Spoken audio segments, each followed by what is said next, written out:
नमस्कार साथियों और प्यारे विद्यार्थियों। एग्ज़ाम शुरू होने वाले हैं और हमेशा बच्चों में एक एग्ज़ाम फोबिया, और बच्चों में ही क्यों, सामान्यतः जितने भी जो प्रतियोगी परीक्षाओं की तैयारी करने वाले विद्यार्थी हैं उनके मेरे से बहुत सारे सवाल रहते हैं कि सर कैसे पढ़े, सर आप कितना पढ़ते थे, सर रात को पढ़ना चाहिए या सुबह पढ़ना चाहिए, सर मैं लेट के पढ़ता हूँ मुझे नींद आ जाती है, सर मैं बैठ के पढ़ता हूँ तो मैं थक जाता हूँ, सर जब मैं पढ़ता हूँ तो मेरा जो एकाग्रता है वो भंग होती रहती है, या सर मैं कहीं खो जाता हूँ। ये तमाम जो सवाल हैं वो मुझे यूँ लगता है कि प्रत्येक व्यक्ति इस प्रकृति में यूनिक है। अब इस प्रकृति में आप यूनिक, अनमेचेबल, अद्वितीय हैं, तो फिर आप किसी के साथ कंपैरिजन क्यों करते हैं? आप किसी की तरह बनने की कोशिश क्यों करते हैं? हो सकता है कोई रात को पढ़े, कोई दिन को पढ़े। मेरा तो सीधा सा कहना ये है कि बाबू घरे आना चाहिए और भले कंध कूद गई। यानी कहने का मतलब ये है कि चाहे आप लेट के पढ़ो, उठ के पढ़ो, सुबह पढ़ो, शाम को पढ़ो, मेन बात ये है कि क्या जो आप पढ़ रहे हैं वो पढ़ने के लिए पढ़ रहे हैं या फिर आप उसको जीवन में इम्प्लीमेंट करने के लिए पढ़ रहे हैं। ज्ञान की सबसे बड़ी महत्वपूर्ण बात यह है कि आप अगर इस दुनिया में आप जैसा कोई नहीं है, आप यूनिक हैं, तो फिर स्ट्रेस किस चीज़ का है, दबाव किस चीज़ का है? आपके दबाव का मूल कारण है कि आप किसी भाग्यशाली के साथ अपनी तुलना कर बैठते हैं। जैसे हो सकता है कि एक बच्चा पहली क्लास से लेकर 11वीं 12वीं या BA BEd तक उसने अच्छी मेहनत की हो, उसका सब कुछ बहुत अच्छा हो। जिसका सब कुछ अच्छा है उसको बहुत जल्दी याद हो जाती है, लेकिन आपने पढ़ाई ही देर से शुरू की है तो आपका सब कुछ कम उसकी तुलना में कम हो सकता है। तो मैं ये कहना चाह रहा हूँ यहाँ कि सामान्यतः जो विद्यार्थी ये सवाल करते हैं, इसमें मुख्य बात ये रहती है कि उनके दिमाग में आता है कि वो किसी के साथ एक अपना कंपैरिजन करके अपनी पोजीशन हासिल करना चाहते हैं। तो मेरे बच्चों, मैं अगर बात आपको कहूँ तो इसमें बहुत महत्वपूर्ण बात ये आती है कि सबसे पहली और ख़ास बात ये होती है कि आपको काम कहाँ कहाँ करना है। देखो, किताबें सभी पढ़ते हैं, चाहे वो प्रतियोगी परीक्षा हो, चाहे वो अन्य जो आपकी स्कूली शिक्षा हो या आपकी कॉलेज की शिक्षा हो, उसमें किताबें हम पढ़ते हैं, लेकिन प्रॉब्लम यहाँ ये आती है कि क्या पढ़ना और क्या छोड़ना है। इस बात का अधिकांश विद्यार्थी जो है पता नहीं लगा पाते, तो रणनीति बड़ी कमज़ोर रहती है। अब रणनीति का जहाँ तक सवाल आता है, तो रणनीति के बिना आज तक ऐतिहासिक जितने भी युद्ध हुए हैं, उन युद्धों में बहुत सारे बाहुबली या बहुत सारे सैनिक बल रखने वाले राजा भी असफल हो गए थे। सामान्यतः हमारी एक बड़ी मोटी सी आदत होती है कि हम हर एक चीज़ के ऊपर कूद पड़ते हैं। यानी जब भी कोई कार्यक्रम हो या जब भी कोई तथ्य हो, जब भी कोई मुख्य बात हो, उसके अंदर हम कूदने लगते हैं। ये हमारी सबसे बड़ी कमजोरी है। मैं अगर आपको ऐतिहासिक उदाहरणों की बात करूं तो उसमें आप देखोगे झांसी की महारानी लक्ष्मीबाई, या आप देखोगे एक छत्र राज्य स्थापित करने वाला जो राजा था मेवाड़ का, महाराणा सागर, या अगर हम बात करें अन्य जो जो भी राजा रहे हैं उनकी, तो उनमें ये चीज़ देखने में आई है कि जो राजा खुद युद्ध भूमि में कूदा, नेतृत्व करने की बजाय खुद अगर जिसने अपने बाहुबल का प्रयोग किया वो हार गए थे। सेना तो बहुत बड़ी थी, इसका मतलब एक कुशल रणनीति का अभाव था। तो विद्यार्थियों, मैं यहाँ आपको ये कहना चाहता हूँ कि तुम लोग अंधे हो। ये बात आपको शायद बात पसंद नहीं आ रही होगी कि अंधे कैसे हैं, हमारी तो 2 आंखें, हम सब कुछ देख रहे हैं। लेकिन ऐसा नहीं कह रहा हूँ मैं ये कह रहा हूँ कि एग्ज़ाम हॉल की जो रणनीति है उसमें कुछ ऐसे तथ्य हैं जिनका आपको ध्यान रखना पड़ेगा। पहली बात ये कि आपका जिस भी विषय से संबंधित जो एग्ज़ाम है उनमें किस किस लेसन से कितना कितना पार्ट जो है, कितने कितने नंबर का आने वाला है, उस आधार पर प्रिपरेशन करें अपनी। फिर आप दूसरी जो रणनीति बनाएं, किताबों को चाटने या रटने की बजाय आप ये कोशिश करें कि उस जो पार्ट है उस पार्ट में से कितना आने वाला है। लेकिन मैंने अपने पुराने तकरीबन 14 साल के अनुभव से ये जाना है कि विद्यार्थी जो है उनके लिए काले अक्षर भैंस बराबर होते हैं। काले अक्षर भैंस बराबर यानी कि इतना कुछ जानते हुए भी उन्हें पता नहीं क्यों एक एग्ज़ाम फोबिया जो है वो ग्रसित कर जाता है और वो बहुत अच्छी तैयारी के साथ भी बहुत हद तक अपने मन मुताबिक जो रिजल्ट होते हैं वो प्राप्त नहीं कर पाते। इसका कारण बताता हूँ आपको कि एग्ज़ाम हॉल में जाते ही उनके ऊपर एक डिप्रेशन हावी होने लगता है। जैसे पेपर हाथ में आते ही वो कोशिश क्या करता है कि पूरा का पूरा पेपर देख ले कि कौन सा आता है और कौन सा नहीं आता है। अरे भाई, ये दिमाग है और आप एक साथ इतनी सारी फाइलें खोल बैठते हैं, यानी 30 क्वेश्चन है तो 30 तरह की बातें उसमें पूछी गई हैं, तो 30 तरह की बातें दिमाग फटाफट खोजने लगता है और आप हड़बड़ाने लगते हैं।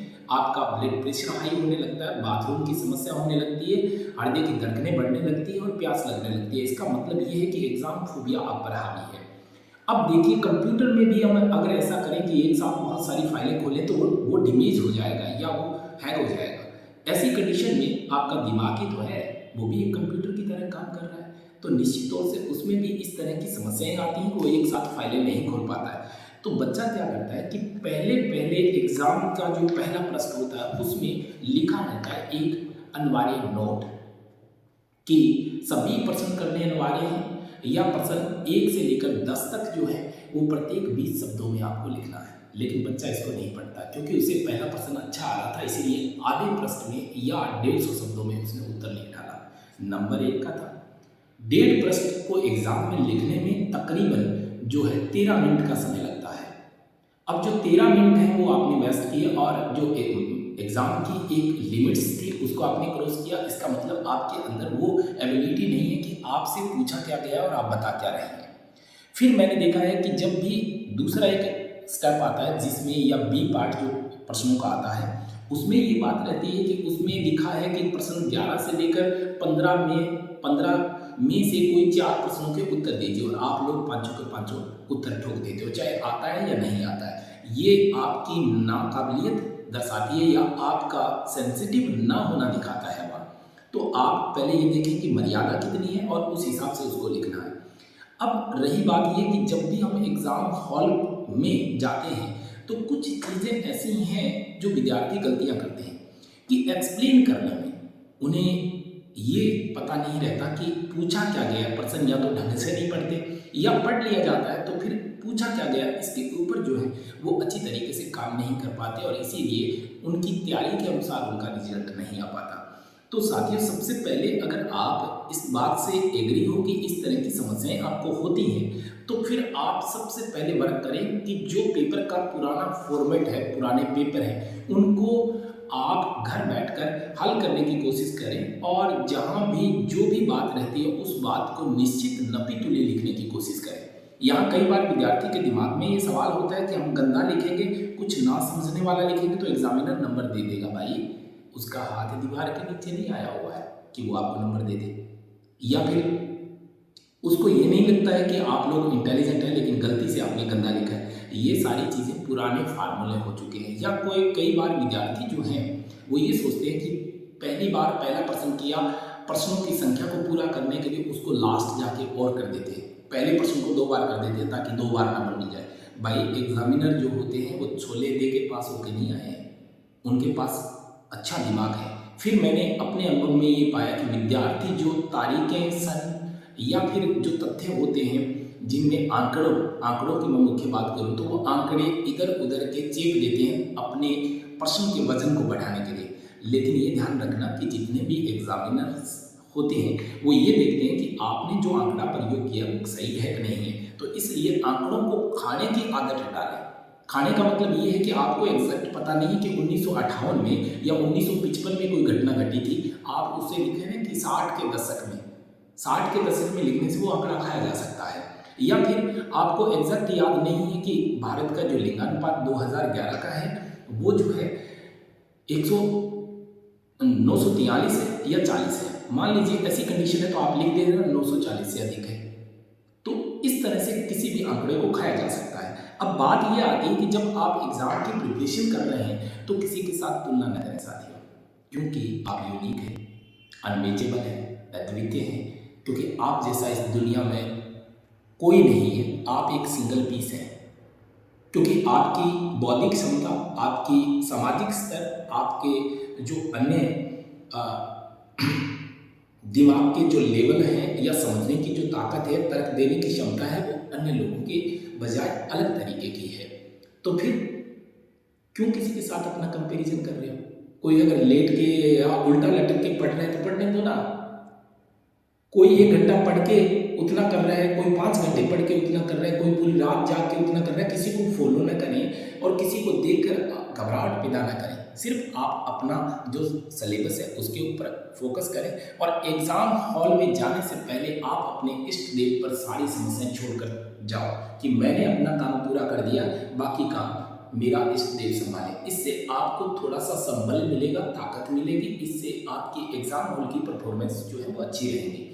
अब मैं यहाँ ये कहना चाह रहा हूँ आपको कि सामान्यतः मैंने देखा है कि पंजाबी मीडियम या इंग्लिश मीडियम या फिर हिंदी मीडियम, ये जो मीडियम्स रहते हैं इनके ऊपर देखा है कि विद्यार्थी ने पंजाबी लिटरेचर या फिर इंग्लिश लिटरेचर या फिर हिंदी लिटरेचर ले रखा है, तो वहाँ जब वो एग्ज़ाम हॉल में जाएँ तो उससे पहले घर पे आधा घंटा हाथ से प्रैक्टिस करके जाएँ। आपने महसूस किया होगा कि जब हम हिंदी से पंजाबी यानी देवनागरी लिपि से गुरुमुख लिपि पर आते हैं तो विद्यार्थी क्या करते हैं कि पंजाबी में हिंदी की जो लिपि है उसका इस्तेमाल धक्के से होता है उनसे। वो करना नहीं चाहते लेकिन हो जाता है। जैसे रब लिख रहे हैं तो वो रब र जो है वो हिंदी का है और बै जो है वो पंजाबी का है। इसके लिए आप एग्ज़ाम हॉल में जाने से पूर्व आधा घंटा दिमाग और हाथ को अपने साथ मैच करके जाएं और ये प्रैक्टिस करके जाओगे तो पहला जो प्रश्न आप लिखोगे, काटा छांटी करोगे, वो गलतियाँ कम हो जाएंगी। तो मेरे बच्चों, मैं अगर आपको इन बातों के बारे में अगर बता रहा हूँ तो आप इनको अपने जीवन में इम्प्लीमेंट करोगे ना तो निश्चित तौर से आपका जो स्ट्रेस है वो बहुत कम हो जाएगा। लेकिन आज एक बहुत महत्वपूर्ण जो घटना थी उसके ऊपर भी मैं थोड़ी सी बात कर लूँ कि साथियों, ये जीवन जो है ना वो बड़े बड़े जो नामी प्रसिद्ध कलाकार थे वो भी इस दुनिया में आए और चले गए। और अगर आप लोग भी उनको फॉलो करते हैं या आप अपनी जो योग्यता है उसको प्रदर्शित करना चाहते हैं तो ये मेरे लिए और आपके पेरेंट्स के लिए एक बहुत ही हर्ष का विषय होगा। और टीचर के जीवन में सबसे बड़ी बपौती या धन जो होता है वो ये होता है कि सर मेरा जो है वो सिलेक्शन हो गया है। तो मान लीजिए टीचर जो होता है उसको तो मतलब मैं शब्द नहीं है मेरे पास कि मैं उनको किस तरह से व्याख्या करूँ कि टीचर को कितनी खुशी होती होगी। तो यहाँ जो बात हम कर रहे हैं इसमें बात मैं ये कर रहा था कि आज रविवार के दिन हमारी स्वर कोकिला भारत रत्न प्राप्त जो सुश्री लता मंगेशकर है उनका निधन हो गया है। तो मैं मन से आत्मा से उनको श्रद्धांजलि अर्पित करता हूँ कि मैं बचपन से लेकर अब तक रेडियो पर या जो भी माध्यम रहे हैं उन पर उनके बहुत ही मधुर संगीतों को सुनते हुए अपने आप में एक उत्साह, उमंग और जोश और एक हिम्मत मुझे मिलती रही थी। तो मैं आज उनको सच्ची श्रद्धांजलि देता हूँ कि जो लता मंगेशकर है हम उनको कभी भुला नहीं पाएंगे और भगवान उनको अपने चरणों में स्थान दें और उनके जो चाहने वाले हैं उनको संबल दे, इस दुख की घड़ी में उनको सहन करने की ताकत दे भगवान। तो बात हम ये कर रहे थे कि एग्ज़ाम का स्ट्रेस कम करने का एक तरीका यही है कि आप अपने पर विश्वास रखें। आत्मविश्वास ही सबसे बड़ी ताकत है तुम्हारी। दूसरी बात ये आती है कि एग्ज़ाम का जो फॉर्मेट है उसको फॉलो करें और उसको परिपूर्ण करने के लिए पूरी तैयारी के साथ आप एग्ज़ाम हॉल में जाएं। और तीसरी जो महत्वपूर्ण बात है कि किसी के साथ अपनी तुलना न करें। तुलना करना ही सबसे बड़ा स्ट्रेस का कारण है, तुलना न करें। और जो लोग एग्ज़ाम हॉल तक पढ़ने जाने की जो आदत है उससे आप बचें। आप एग्ज़ाम से पूर्व एक दिन पूर्व किताबें छोड़ दें या आप कम से कम 2-4 घंटे पहले किताबें छोड़ दें, क्योंकि जो काम आपने साल भर में करना था वो 2 घंटे में ज़्यादा नहीं होगा। इससे दिमाग पे प्रेशर पड़ता है जो आपकी परफॉर्मेंस को डाउन करता है। तो मेरा ये मानना है कि जितने एग्ज़ामों में मुझे असफलता मिली या जिन एग्ज़ामों में सफलता मिली उनमें सबसे महत्वपूर्ण बात ये थी कि सबसे ख़ास बात ये कि आप कितना पढ़ते हो, कैसे पढ़ते हो, या कितना आपको याद है ये मायने नहीं रखता, मायने रखता है एग्ज़ाम हॉल की परफॉर्मेंस कैसी है आपकी। और अधिकांश जितने भी प्रतियोगी परीक्षाओं के विद्यार्थी होते हैं वो हारते इसी बात पे हैं कि उनकी एग्ज़ाम हॉल की जो परफॉर्मेंस होती है वो बड़ी डाउन रहती है, या तो बहुत ज़्यादा कर बैठते हैं या बहुत कम कर बैठते हैं। ये सबसे बड़ा नुकसान जो होता है बाद में रिजल्ट पर देखने को मिलता है। तो साथियों, इस तरह की और भी जो वीडियो है, जिस तरह के आपके सवाल रहते हैं, मैं समय समय पर आपको इसी चैनल यानी कि ज्योग्राफी बाई राजाराम सर के नाम से जो चैनल है इस पर अवेलेबल करवाऊंगा। और आप जो हैं अभी एग्ज़ाम के दिन है, आराम से दूध पी के बढ़िया तैयारी करें, किसी को फॉलो ना करें और मज़े से रहें, बिल्कुल शांति के साथ अच्छा खाना खाएं, भरपेट खाना खाएं।